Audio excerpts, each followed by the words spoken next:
ఇప్పటిదాకా మల్లన్న జీవితం cake walk. కానీ ఒక పార్టీకి అధ్యక్షుడు అయిన తర్వాత కేక్ వాక్ కాదు. ఇప్పుడు అన్ని కోణాల నుంచి పరిశీలిస్తూ ఉంటారు. బీసీలు కూడా ఇట్లా పెట్టంగానే మా నాయకుడని ఏమీ అత్తుకోరు. ఇప్పుడు పవర్ఫుల్ కరిష్మా ఉన్న నాయకులలో దేవేందర్ గౌడ్, విజయశాంతి, చిరంజీవి ముగ్గురు ఫెయిల్ అయ్యారు.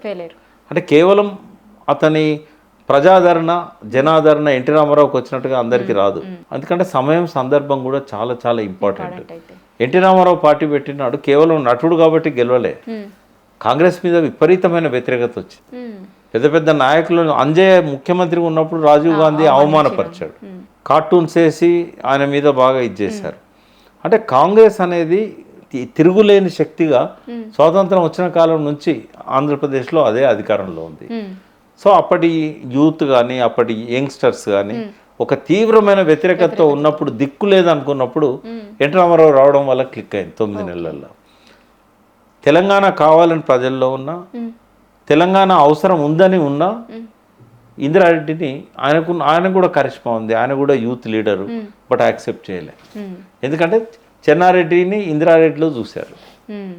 ఇవన్నీ గమనించే కేసీఆర్ గారు చాలా జాగ్రత్తగా ప్రజల లోపల ఉన్న ఆలోచనలను గమనించి దానికి కౌంటర్గా ఆయన ప్లాన్ చేసుకొని ఆ పార్టీ పెడితే క్లిక్ అయింది. తెలంగాణ నినాదం ఒకటే కాదు, కేసీఆర్ గారి ఆ వ్యూహం ఎత్తుగడలు, ఆ పార్టీ పెట్టాలనే ఆలోచన వెనుక ఉన్న ప్లానింగు, ఒక్కొక్క డైలాగ్ వెనకాల ఉన్న ఆయన ప్రజల లోపల ఆ సెంటిమెంట్ రగిలించే మాటలు, ఇట్లాంటివన్నీ ఉంటే తప్ప స్పేస్ క్రియేట్ కాదు. కేవలం వ్యక్తిత్వమే కాదు, కేవలం డబ్బే కాదు, కేవలం పరిస్థితులు అనుకూలంగా ఉండడమే కాదు, ఇవన్నిటినీ ఒక ప్రాపర్ పద్ధతిలో సమన్వయం చేసి ప్రజలకు అవసరమైన రీతిలో తను మాట్లాడాలి.